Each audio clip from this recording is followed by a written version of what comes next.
3 destroyers just crossed the most important waterway on the planet. They went in, they came out, and the strait is still closed. Let that sit for a moment. The most powerful navy in human history sent 3 of its most advanced guided missile warships, billions of dollars of technology, hundreds of highly trained sailors through the Strait of Hormuz, and the strait is still closed. Not partially open, not tentatively navigable, closed. The media will show you the strikes, the explosions, the official statements. But here's what nobody is telling you. The only question that matters to the global economy is whether commercial ships are moving through that waterway. And they are not. I'm going to walk you through exactly what happened, what the intelligence community is quietly admitting behind closed doors, and why the gap between the official narrative and the operational reality on the water is now so wide it can no longer be ignored. What you're watching isn't a story about military power. It's a story about strategic incoherence. And the consequences are heading toward every economy on Earth. Let's start with a number, not an opinion, a number. 20%. That's the share of global oil supply that used to flow through the Strait of Hormuz every single day. One waterway, 1/5 of the world's oil, and it has been closed for 60 days. That number comes from pre-conflict shipping data compiled by energy analysts and confirmed by Lloyd's of London, whose refusal to reinstate insurance coverage for vessels transiting the strait is the single most honest signal in this entire situation. You can ignore press conferences. You cannot ignore the insurance market. Here's what that number means concretely. Every day that strait stays closed, the physical oil that was supposed to enter the global supply chain doesn't. It's not delayed. It doesn't arrive later. It simply doesn't exist in the market that day.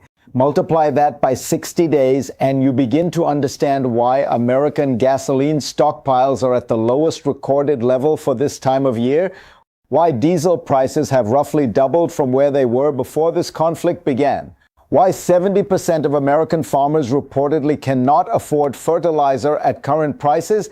This isn't monetary inflation, the kind that central banks can address by raising interest rates. This is physical scarcity, the kind that only resolves when the physical supply disruption resolves. And the second implication is even harder to absorb. The official narrative has spent 60 days claiming this situation is being managed, is improving, is nearly resolved. The insurance market, which has no political incentive to lie, has been saying the opposite the entire time. The media ignores this number because it destroys the central claim of every official communication in this conflict, that American military action is progressively restoring normalcy. A number that says 20% of global oil has been offline for 60 days with no end in sight doesn't fit that narrative. So you don't hear it. To understand what tonight actually means, you need to understand what happened in the 48 hours that preceded it. Because the sequence reveals a decision-making process that is generating announcements faster than it can generate operational foundations for them. Over the weekend, an operation called Project Freedom was announced. American warships would escort commercial vessels through the strait. The message was clear. The United States Navy can guarantee the right of commercial navigation regardless of Iranian opposition. The strait would reopen under American military protection. Within 24 hours, Project Freedom was declared complete, not because commercial shipping was flowing again in meaningful volumes. It was declared complete because multiple Gulf states who were informed about the operation after the fact rather than consulted beforehand withdrew access to their territory, their airspace, and their military facilities when Iran retaliated against their infrastructure in response to the American operation. Saudi Arabia closed its airbases to American operations. Kuwait moved in the same direction. The administration declared Project Freedom a success anyway. Then came tonight. 3 destroyers entered the strait. Iran responded with a coordinated multi-vector attack, ballistic missiles, drones, fast attack boats, all simultaneously. American forces intercepted incoming threats and struck Iranian military facilities in response. The destroyers transited through and exited. Both sides fired. Both sides claimed victory. The strait is still closed, and the administration is calling this not a resumption of the war. The whiplash from Project Freedom's launch to Project Freedom's completion to American destroyers under fire in the strait. to this is not escalation, is not the product of a coherent strategic process, adapting to changing conditions. It is the product of a decision-making environment that keeps making announcements and then managing the narrative consequences when reality asserts itself. Now, let me tell you about something that happened in the intelligence arena today, because it is more important than the military exchange in the Strait, and it has received almost no serious analysis. A CIA assessment leaked to major American media outlets. The finding at its core, the conflict has degraded approximately 25% of Iran's weapons capabilities. 25%. Which means Iran retains approximately 75% of its ballistic missile inventory, 75% of its drone production capacity, and 75% of the launch infrastructure that supports both. Think about what 75% of Iranian military capability means in operational terms. Throughout this conflict, Iran has been using a fraction of its available assets, a small percentage of what it had, and yet a CBS News investigation found that the damage inflicted on American and allied military infrastructure was significantly greater than publicly acknowledged, more than 100 targets struck across multiple countries, with repair costs estimated in the billions. That damage was done with a fraction of Iranian capability. 75% remains. The same assessment found that Iran has months, not weeks, before the naval blockade creates any meaningful impact on its oil production facilities. Iranian crude is moving through Pakistan's water corridor, through Caspian routes, through arrangements with China and Russia that the Persian Gulf blockade has no mechanism to intercept. The blockade is not working. The air campaign did not eliminate Iranian military capability, and the intelligence community, whose institutional function is to provide honest assessments regardless of what the political layer wants to hear, has now put that conclusion into the public record. The question that follows is whether it reaches anyone in the decision-making process in a form that actually changes what gets decided. Imagine you manage a toll road. A large vehicle tries to drive through without paying. You hire a security team. Your security team drives their own vehicles through the toll road at high speed, lights flashing, to demonstrate they can do it. The vehicles make it through.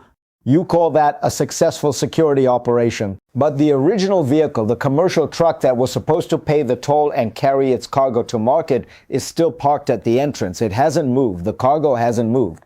The shelves at the destination are still empty.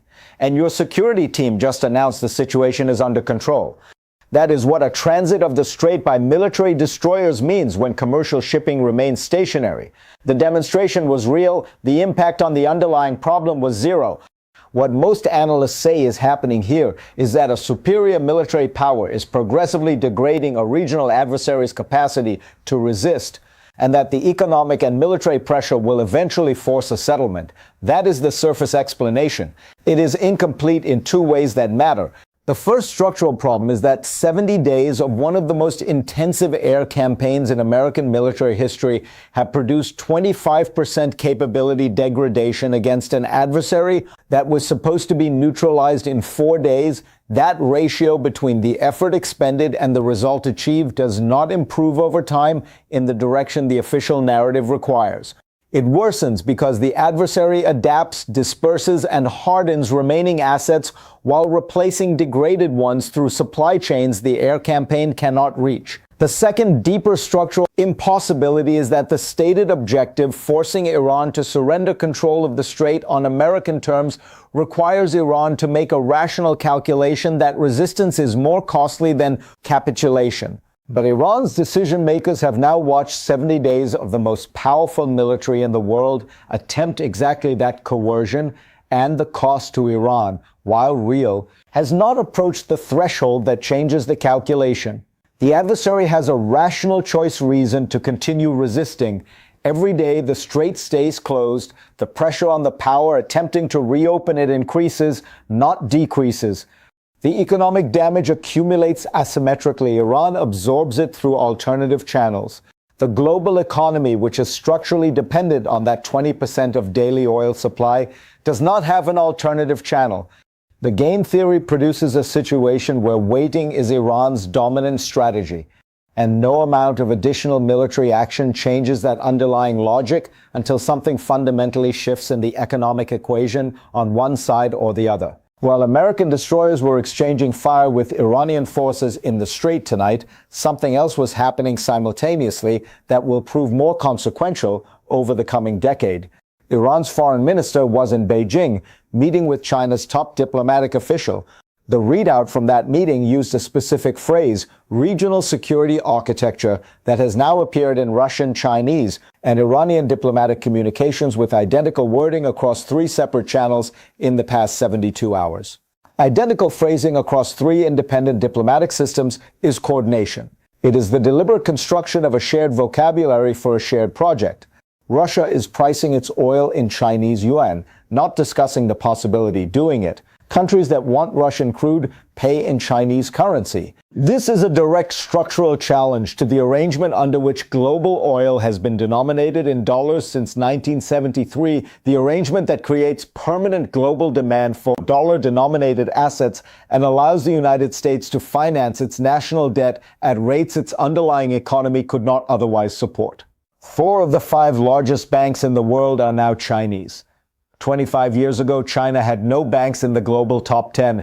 That shift in the center of gravity of global financial power is not theoretical. It is structural. It means the sanctions architecture that American foreign policy has depended on for 30 years, the ability to cut adversaries off from dollar transactions and Western banking, is losing its reach precisely as the alternative deepens. The Gulf states are receiving offers framed in that same regional security architecture language that present an alternative to the American protection model. The model that promised Iranian military capacity would be eliminated in 4 days, that launched Project Freedom without informing them, that left them exposed to Iranian retaliation for decisions made without their consent. Saudi Arabia has closed its airfields, Kuwait is expected to follow. 3 destroyers transiting the Strait under fire is not a demonstration of American power in that context. It is a demonstration of what American power looks like when it has lost the land-based infrastructure that makes sustained naval operations viable. Now consider what every commercial vessel operator in the world just learned from tonight's events. If 3 of the most capable warships in the United States Navy, specifically designed for the anti-missile and anti-drone mission that Strait transit requires, entered the Strait of Hormuz and came under coordinated attack, then a commercial tanker that enters the Strait will come under coordinated attack. The insurance market will not change its assessment based on tonight. Lloyd's of London has not reopened coverage. No tanker operator running the economic calculation that determines whether the transit will conclude that the risk level has decreased after watching guided missile destroyers run a gauntlet of ballistic missiles, drones, and fast boats. The oil that was not flowing before tonight is still not flowing. The fertilizer that was not moving is still not moving. American gasoline stocks continue their decline toward levels that have no historical precedent for this time of year. The Strategic Petroleum Reserve, which has been drawn down to manage the visible price signals and provide political cover, is approaching the point where that tool is exhausted. When that happens, the paper price of oil and the physical price of oil converge. That convergence moves in one direction. Financial analysts who have spent careers studying what happens when energy supply disruptions of this scale compound with debt levels of this magnitude are not describing a stock market correction as a tail risk. They are describing it as a base case if current conditions persist. There is one dimension of tonight's escalation that will shape the next decade of global security, regardless of how this specific conflict resolves. Iran is watching North Korea. North Korea developed nuclear weapons. North Korea acquired intercontinental ballistic missile capability. And North Korea has not faced regime change, has not faced military invasion, and is currently publicly displaying its nuclear arsenal without generating any serious response. The countries that surrendered their weapons programs, Iraq, Libya, subsequently had their governments destroyed by military operations. The lesson available to every government in a confrontational relationship with the United States is not subtle. Nuclear weapons provide a deterrent that conventional weapons cannot. Now consider Iran's specific situation. Iran has enriched uranium. The 60% enriched material that the military campaign was partially organized around eliminating is still there. The CIA assessment confirms the conflict did not destroy it. Iran has the technical knowledge to move toward weaponization. The religious prohibition that previously provided internal restraint was issued by a leader who died in this conflict. And Iran has just spent 70 days watching the most intensive American air campaign in recent history, confirm that the United States will not hesitate to use overwhelming force against countries it identify as threats while leaving nuclear-armed North Korea entirely alone. The war that was organized in part around preventing Iranian nuclear weapons has just provided Iran with the most compelling strategic argument available for acquiring them. And with 75% of its military capability intact, including the underground infrastructure that protects its most sensitive assets, Iran has the capacity to protect whatever process it chooses to pursue. This is the long-term consequence that none of the official communications are accounting for. It will outlast every other element of this conflict by decades. Step back from the operational detail of tonight and look at what the strategic picture actually shows. Europe held a major multilateral summit this week. Canada's prime minister was there. The conversation was about sovereignty, strategic autonomy, and building a world order that does not depend on American reliability. No American representatives were present. America was not invited. A Brazilian president came to Washington, refused to participate in the press conference protocol, confronted the administration directly in private, and left. China is meeting with Iranian leadership. Russia is conducting major state ceremonies with Chinese senior officials in attendance. North Korea is publicly showcasing its nuclear program. The Eurasian alignment that American strategic planning identified for decades as the worst-case scenario, a coalition of major powers coordinating on the other side of the global competition, is assembling. Not because of ideology, because of the specific behaviors that American strategic decision-making has produced. Zero of the stated American objectives in this conflict have been achieved. The Iranian government is intact and internally more unified than at any point in the Islamic Republic's history. Iranian ballistic missiles are operational and firing at American warships tonight. Iran's nuclear enrichment program is not on the negotiating table. Iranian relationships with affiliated regional groups have in some cases been strengthened. The Iranian population did not rise against its government. External military pressure produced exactly the domestic rally effect that 70 years of strategic bombing history consistently produces. Iran, by contrast, retains operational control over the Strait's traffic coordination. Its ballistic missiles are firing tonight. Its nuclear infrastructure was not eliminated. Its government is intact and internationally recognized. China and Russia are explicitly treating Iran as a major regional power and a fourth pillar of a new global architecture. The deliveries are accelerating. The physical scarcity accumulating in the global economy since this conflict began doesn't announce itself gradually. It arrives when the buffers are exhausted, when the reserve releases end, when the price management tools run out of room, and then it arrives all at once. Here is the number I've saved for the end. 75. 75% of Iranian military capability, missiles, drones, launch infrastructure is intact after 70 days of one of the most intensive American air campaigns in modern history. That number from the CIA's own assessment is the summary of everything. It means the cost to achieve the stated objectives from this point is higher than the cost already paid. It means the leverage the military campaign was supposed to generate does not exist at the scale the strategy required. It means the decisions that follow have to be made with that reality, not against a narrative that was never operationally founded. The Strait is still closed tonight. It was closed when this began. Every day it remains closed is another day of physical scarcity, compounding in systems that are already strained to their margins. The question you have to answer for yourself is this. In a world where the infrastructure of American global power, the dollar system, the alliance network, the forward military basing is being contested simultaneously on financial, diplomatic, and military fronts, what does American security actually depend on? What does your economic security depend on? And are the people making decisions on your behalf asking that question in the building where it needs to be asked? The 21st century is not one with the force that can project the farthest. It is one with the architecture that can sustain the longest. 3 destroyers went in. Iran fired. American forces struck back, the destroyers came out, the strait is still closed, and the architecture question remains unanswered.